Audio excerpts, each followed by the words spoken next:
Hello again, everyone, and welcome back to Reddit Aliens. I am John, and as always, thank you so much for being here. Good topic? Let's do it. Serious. What was the crime that rocked your community? Please remember to like, share, and subscribe. I grew up in a suburban town outside OKC. We had like one homeless man. He lived this way by choice and was known as a Bicycle Bob, self-appointed nickname.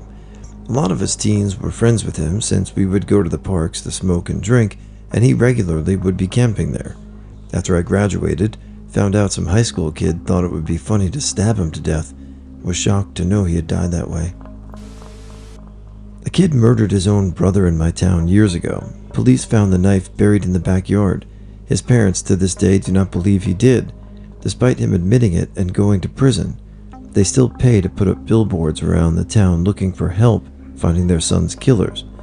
The brother who did the killing is now out of prison, a combo of insane and depressing.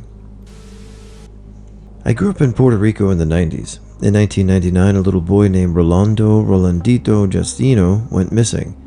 He was playing in a park near his home, and he just vanished without a trace. It's still an unsolved mystery. It scared the crap out of all of our parents, especially us kids who were around the same age as Rolandito. My mom didn't let me play outside by myself for years because there was no evidence and no suspects. People came up with their own theories, everything from organ harvesters, sex trafficking, to satanic cults. At some point, Rolandito's stepdad was suspected of killing him, but nothing could be proven. His mom still shows up in our local news every once in a while, asking people to come forward with information and saying that she still has faith that he's still alive somewhere. It's truly heartbreaking. There was a boy who had a profound disability but was essentially a 14-month-old in a 15-year-old's body. He would walk around my school with his caretaker and collect recycling to take to the bins and would walk down the halls with his caretaker. One day after graduation, I was at lunch with my mom and sibling, and my phone started lighting up as well as my sister's. Apparently the boy's father had taken him for a walk to the woods next to their house and murdered his son and then himself with a nail gun and a knife. To this day, I think that his father decided that ending his son's life was a mercy killing, as we later learned that his respite care and benefits were cut and the family was left with no support and no financial ability to provide for the growing needs of this young man. I grew up in New York City housing project where we had an older Latino man heading what was kind of a community watch. Great guy, super friendly, always a smile on his face, etc. He also worked with the local PD to keep an eye out for any questionables coming in and out. He was assaulted in the neighborhood, and during the assault suffered a major heart attack and died on the scene. The perpetrator was charged with involuntary manslaughter. Community has gone to shit since then. The Hillside Strangler. I knew the youngest victim. She was missing for a week before her body and that of a friend were found. They were found on the day that we were supposed to appear in a ballet recital together. The mutual friend was originally supposed to go with her to the mall that day. She disappeared but was grounded, canceled at the last minute. Illinois, where there was no shortage of awfulness. John Wayne Gacy in the suburbs, Richard Speck in the city. You couldn't escape hearing about either of them. I remember the local news broadcasting from the jail Speck was in. They broadcast him shirtless with breasts. Scarred for life is an understatement. We had a local driving school that almost all the kids in our high school and neighboring schools used. There were two driving instructors who looked surprisingly similar, bald, short, and sporting 70s porn stashes, except one was black and the other was white. Both my sister and I were assigned the black instructor, who took us out on multiple drives. About 5 years after graduation, the white instructor was arrested for R-ing dozens of girls in the class during their drives. No one knows how many victims the man actually had. I just keep thinking, if he attacked one of the 200 girls in my class alone, she never said anything, probably suffered in silence, thinking she was the only one. The Harvey family murders on New Year's Day 2006. I've lived in Richmond most of my life, and I spent my entire childhood and adolescence here. The brutal murder rocked the city to its core. Stuff like that just didn't happen here. Were we the murder capital of the US in the 90s? Sure. But that was mostly gang and drug-related violence, not random families being tortured and murdered in their basement. They owned and operated a well-known toy store in a cute shopping district in the city, too, and it's still there to this day. Every New Year's Day, people still leave flowers on the sidewalk in front of the store. Every year, by the end of the day, the pile of flowers still reaches a pretty large size. Those murders scared the shit out of the entire city, and I'm so happy the killers were caught and put to justice. A crime so heinous that Pizza Hut blacklisted my town for nearly 12 years. Someone came in to rob the Pizza Hut and ended up killing a high school junior and a mother working the closing shift. The murders remained unsolved until one of the friends of the victims grew up to become the police chief and ordered the investigation reopened. The people, 4 of them originally arrested back in 2006, were convicted of the double murder 2022. The Green River Killer, Seattle area, Gary Ridgway. He murdered 49 women in the 80s to the late 90s. I was a kid when this all happened, and my swim coach of 10 plus years was his lawyer. I didn't know until I was older what that really meant, but my swim coach would be shoulder to shoulder with a serial murderer all day and coaching me in swim hours later. I had never heard of this person or this story before. It's tragic. I'm gonna look more into it. Man. Michael Woodmansey. So this was Rhode Island. In 1975, Michael was 16. I was 11 at the time. He was a big kid, homebody apparently, who didn't leave the house much. A little boy named Jason, who was 5 and lived in Michael's neighborhood, went missing. He was not far from his home playing. You know, the latchkey stuff at the time. Kids went out all day and came home when the streetlights came on. Jason's mother said she could hear him laughing from the kitchen window, but he never came home. Michael had lured him into the house and stabbed him in the chest with a kitchen knife. As I recall, it was months of searching the nearby houses and the woods, but Jason was not found. Michael's house was never searched because his father was a police reservist and actively involved in the searching or something. We were terrified as kids that there was some murderer on the loose. Nothing came of it for many years.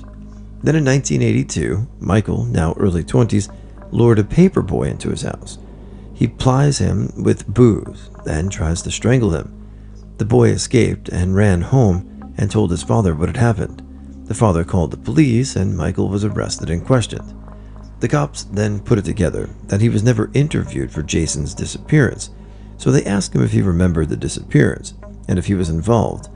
Michael said he had journals about the disappearance in his room, but they were all complete fiction. When the cops searched his room, they found not only the journals, they found Jason's skull and some of his bones in a shoebox in his dresser. The journals apparently outlined in gory detail what he did to the body and were so gruesome, the judge ordered them sealed. But we know that he cut the body up and kept the bones in his room after picking them clean of the flesh. Rumor had it that the bones showed teeth marks where Michael had gnawed on them, but that was rumor, and I have no idea if it was true, although this guy was a sick F, so I wouldn't doubt it. He had also shellacked the bones, so clearly these were his trophies and prized possessions. Michael then confessed to the murder. Michael was convicted of a lesser crime than murder. They plea bargained with the blessing of Jason's father to avoid the pain of a trial. Michael was sentenced to 40 years. He served 28 and was released in 2011 for good behavior. Jason's father at that point, the mother had since passed away, said he regretted not having him convicted of murder and serving a full life sentence. He said if Michael got out, he would kill him. Michael, on advice of attorneys, voluntarily committed himself to a mental hospital rather than being released into the general public. In high school, the guy AR'd several girls and was allowed to stay at the school and walk the halls with his victims because of his last name. He became a lawyer, then assistant DA. The community and victims refused to let it go, and eventually, after so much persistence, he was prosecuted almost 6 years later. But the way he was protected by his bigwig family for so long was appalling. An inside job bank robbery. Our next-door neighbor worked with the guy and just refused to believe it. The mom of a girl I knew in junior high saw him at a casino in Vegas and turned him in. They had to change their phone numbers because of the threats. My community is primarily elderly population. Over 60% of the residents are considered senior citizens. My father was a doctor in this area. He was the only one who dealt with pain patients. Pain patients are people who have chronic pain issues. They're known to constantly ask for more pain medications. No other local doctors would touch them. This was back in the 90s before an overall awareness of the opioid epidemic. I do not want to discuss that with this post. One of the patients was trading his pain meds for harder drugs. This guy tried to cheat the person he was selling to, and they ended up executing him in the woods.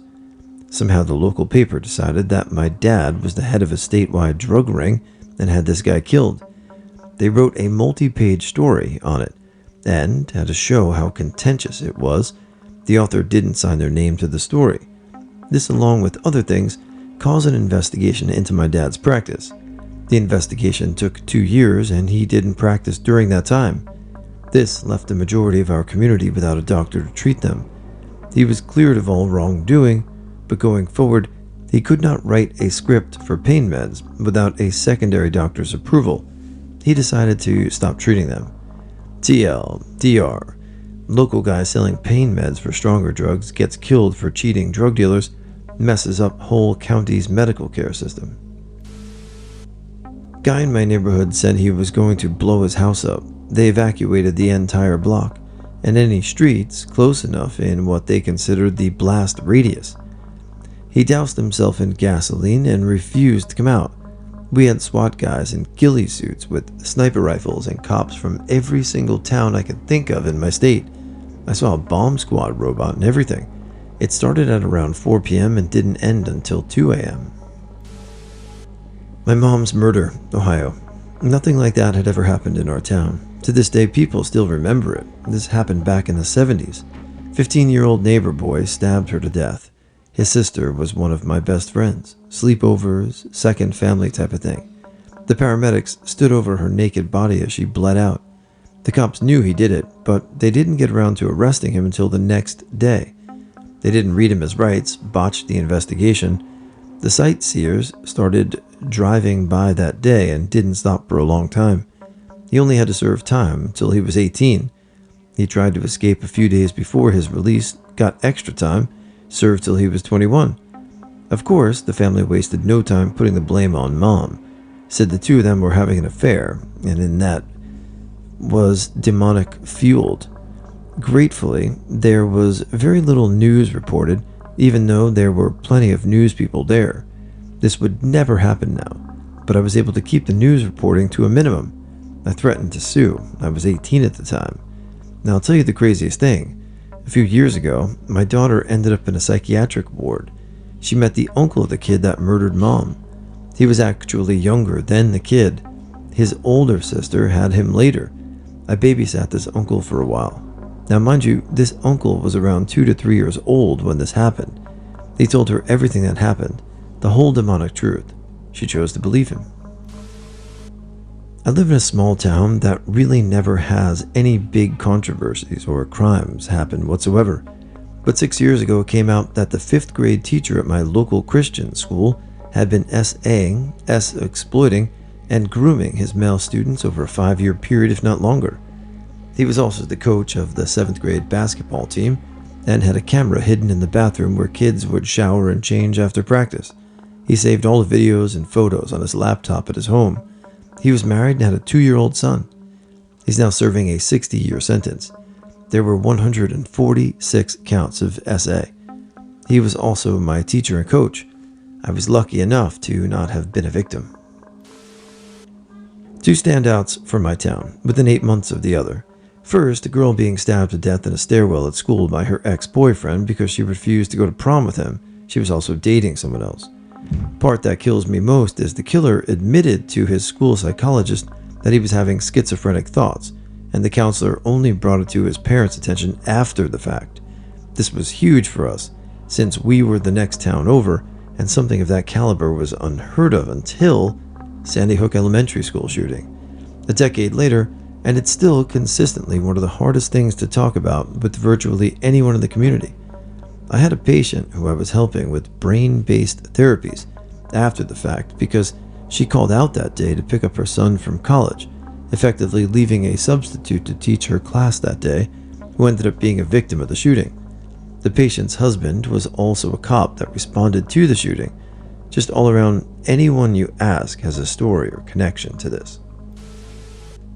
The guy abducted a school bus full of grade schoolers and drove it into a pre-dug ditch, then covered it with dirt. This was in the morning, so the kids had their school lunches with them. He wanted attention more than money. He gets attention in the prison yard now. I had left the community by a few years, and nope, I would never be able to drive the bus or dig the ditch.